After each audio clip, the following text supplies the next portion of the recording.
And with that, I just want to share that now the impact stage and the workshop stage is available for all of you to choose from as well. So you can learn on the workshop stage from Zoltan Vardi, the power of focus, and in the workshop stage you can learn from an idea to robotic process automation. So you can learn a lot there. But with that, and without further ado, I want to go and welcome the host for our next fireside chat. This is another particular highlight of a very, very famous VC and, of course, a very successful entrepreneur. So our host for the next fireside chat is Luciana Lixandru, a partner at the famous VC firm Sequoia Capital, where she focuses on enterprise and consumer technology across Europe. And prior to becoming Sequoia's first partner in Europe, Luciana worked at Excel for 8 years, where she led early stage investments in many companies that you know very well. UiPath as the pride of Romania, Deliveroo, Miro, and Hopin that we're all using at this conference today, obviously. And she will host Arthur Waller, co-founder and CEO at Pennylane, who Sequoia partnered with earlier this year. And they are building the leading financial tool for European SMEs. So please all join me in giving a warm welcome to Luciana and Arthur.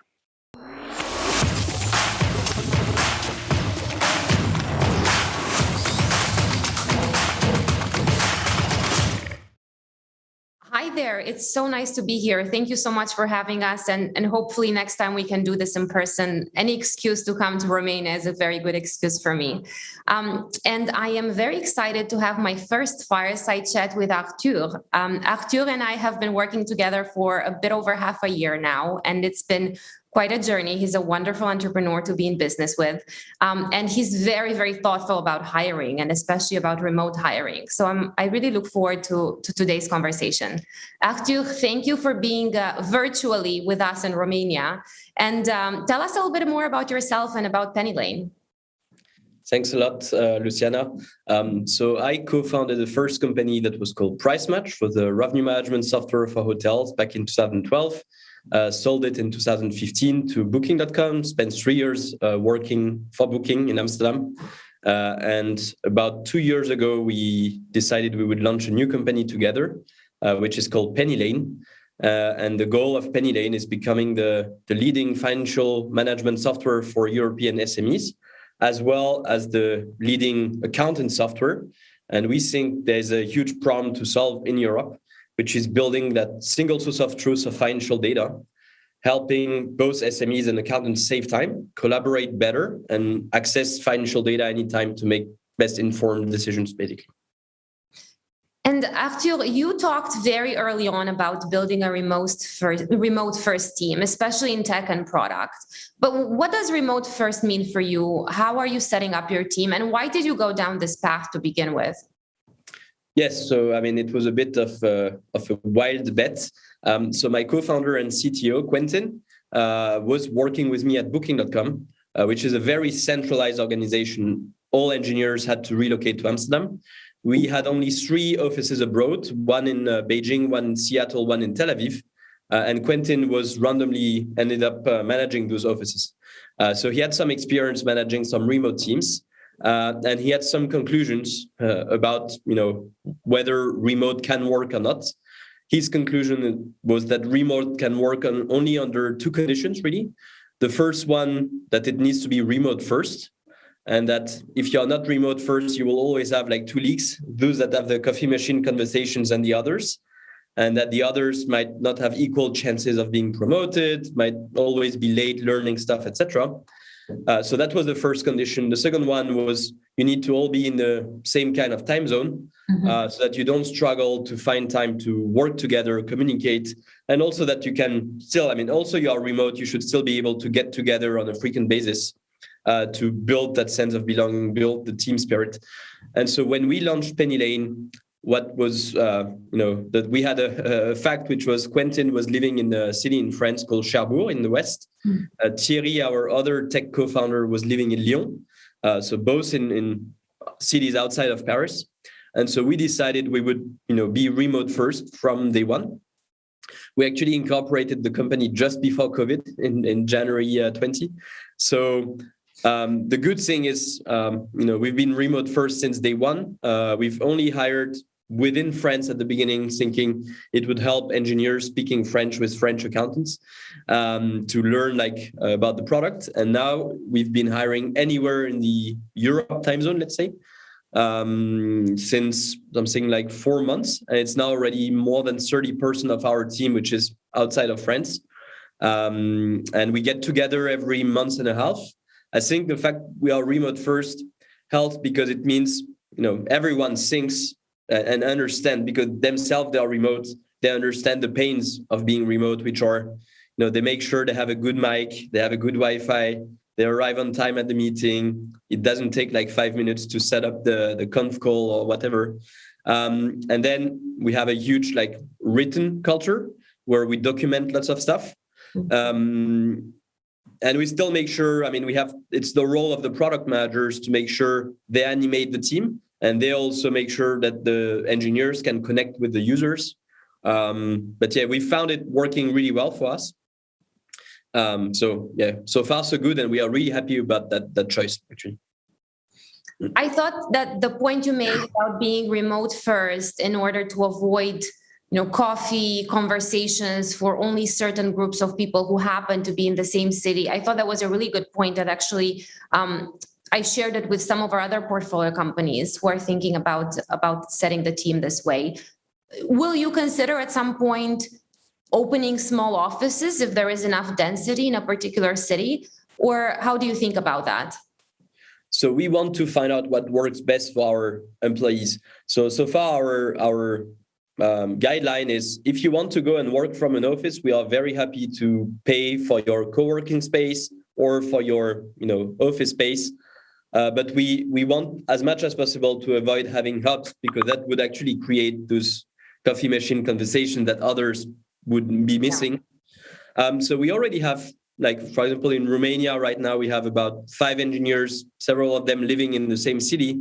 I know that, sometimes they would get together maybe once, twice a week in a co-working or in a cafe and then we definitely encourage this, but we don't want to institutionalize and actually have an office in the city for our tech people. We have one in Paris, which is where we bring people together. Our operations team, they actually are, they can be remote, but most of them come to the office. And so, yeah, everyone is free to come to the office in Paris as well. But I don't think we want to create those hubs, really. And you also talked about also meeting in person quite often. You said every month and a half. And I fully agree. I think that's really important.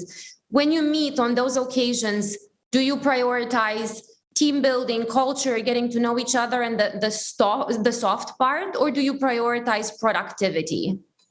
So when we get together, the goal is to get as much social stuff as possible. Yeah.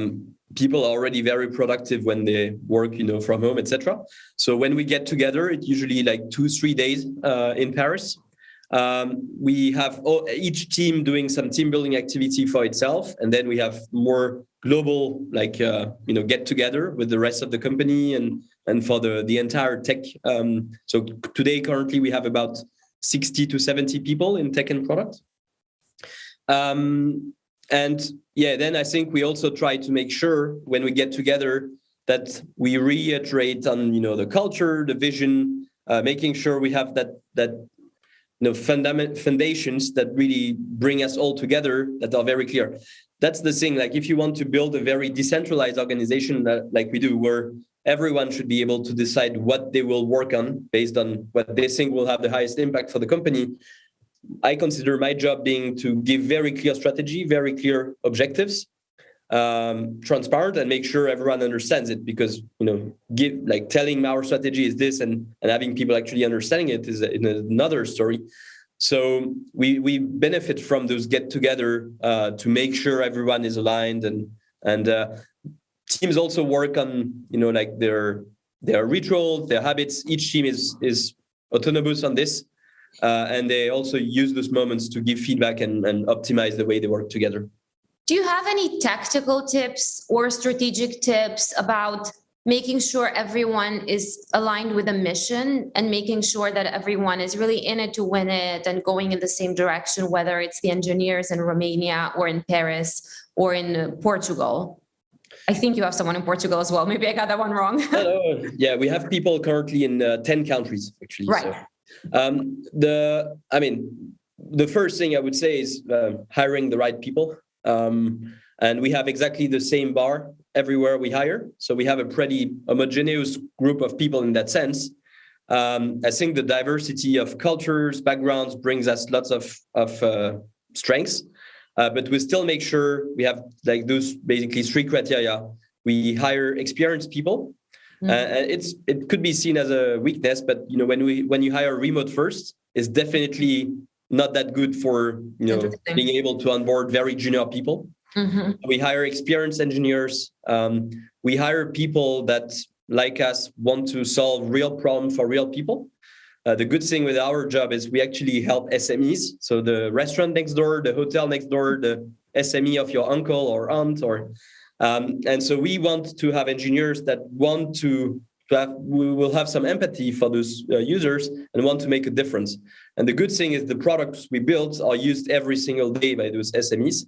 And so we want people that want to solve problems and not people that just want to use the latest framework, latest technology, etc.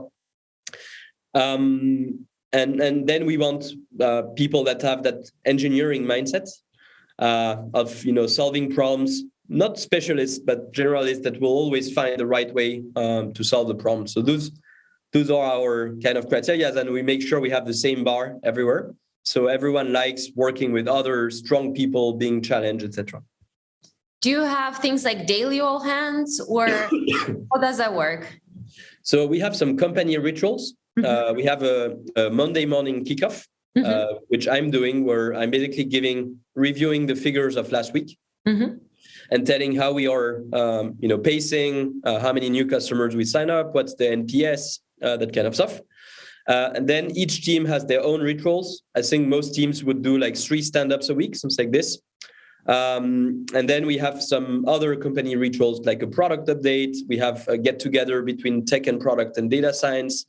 But then it's really up to each team to find out what works best for them. And then we have a very transparent culture, as I said before. So, the strategy, everyone has access to, the strategy, the figures. So everyone in the company can see what's our monthly recurring revenue, how many customers we signed up last week, what's the NPS. And we have integrations of the different tools we use with Slack. And so we have like a Slack channel, like Gong. Every time we sign up a customer, you get notified. Every time a customer gives a feedback, we get notified in the intercom NPS. I think that creates lots of empathy. And as engineers, you feel that the product you're building is being used like right ahead. I think it's quite motivating. One of the things that I really enjoy in our conversations is that even at the board level, you always talk about how you want everyone in the team, regardless of location, to feel like they're a core part of the mission and they're a core part of the culture. And that, as you said, they're solving an important problem. I guess to some extent that also goes hand in hand with how you think about compensating people in different countries. And different companies during COVID approached this with different philosophies. Tell us a little bit about your philosophy on this point. Yeah, so the first thing is from day one, we've always said every Pennylane employee should get some equity and should have some skin in the game. And, if we do well, it's, number one, like thanks to our people. And so we should make sure that everyone benefits from the upside, obviously. And I think it's something, it's not new, but it's, in some countries in Europe, especially in Eastern Europe, you still had many people working for software development companies who didn't really get equity, like in the company they were actually working for. I think that's one big thing we want to change, that wherever you are, you actually get skin in the game. The second thing, which was a big question for us, and I know it's a big question for everyone, was how do you decide like salaries? Especially there are different countries, different compensation policies. We basically decided that we pay the fair market price per country, and surprisingly enough, maybe for some of you, Right now, I think the fair market price in Eastern Europe is higher than the fair market price in France. So we actually pay engineers in Romania, Poland more than we pay engineers in France. I think one reason for this is probably that the labor market and labor laws in France are pretty tough. And so there are not as many international companies coming to France to try to hire engineers. And we don't mind. What we care about is the talent pool and making it bigger. We also think that that diversity of views and cultures will bring strengths to our organization and will bring us different, point of views on the product we are building. That's where we stand today. I don't know if I forgot something, maybe. No, I think that makes a lot of sense. And I really like your point around equity, because I think if we think about Europe 10 years ago, sometimes employees did not fully realize the value of equity because there just hadn't been that many successful IPOs, that many successful exits in Europe, and even more so in Eastern Europe. But I think the nice thing about 2021 is that people now do realize that this will be real cash, that you will have liquidity, and they really start feeling like an owner in a company. And I really like how you guys at Pennylane think about that. We have a quick question from the audience that we should pick up. Remote first is almost a must now, certainly in product and tech, or else you won't get the talent. Would you agree? I agree. I think the problem is when you're an older company, by definition, you're not remote first, because remote first didn't really exist before. I mean, there are a couple of companies that did it, like GitLab, but I think when you're old company, I mean, most of them tolerate or accept remote, but they are not remote first. And really, the remote first for me makes all the difference, because all the organization is, thought around this. I think it's not just, I accept that you can work from home. That's really different from remote first. But I agree, it's a big strength for us of having this today. I think that's spot on. I think that's spot on. But I also want to make sure we have a couple of minutes to talk about your plans at Pennylane. I know you guys are building out a team and doing great things. Tell us about, where you're hiring, how much are you hiring, how can people find you if they're interested in working in the next big thing coming out of Europe. Tell us more. Yeah, so we are hiring, every role in tech product. We still have for now, we are mainly hiring people that are familiar with our stack. Also, you are still feel free to, apply if you are not, and we more and more hire also people that want to learn. Our stack is Rails and React. We are planning to hire about 150 people in tech and product in the next 15 months. So about 10 per month. Full stack, front end, data science, product design. And I think the strengths we have is we have a very strong leadership team in tech. And we are hiring, by the way, at every role, every kind of seniority. So we are hiring engineering managers, software developers, senior individual contributors in every country, wherever you are. I think we have many people that have worked at large tech organizations that have seen that phase where you scale the tech team, how you structure it. We are really like a product-led company. So it's really tech and product that, rule the world. They obviously, their job to take into account the feedback of, customer success, sales, etc. But they are really the ones making the decisions, small autonomous teams. We want to build that, European giant fintech company, and hopefully, if you are interested, you can just go on our website. We have a careers page. Actually, it's the only page of the website that is translated in English so far, because we still only operate in France.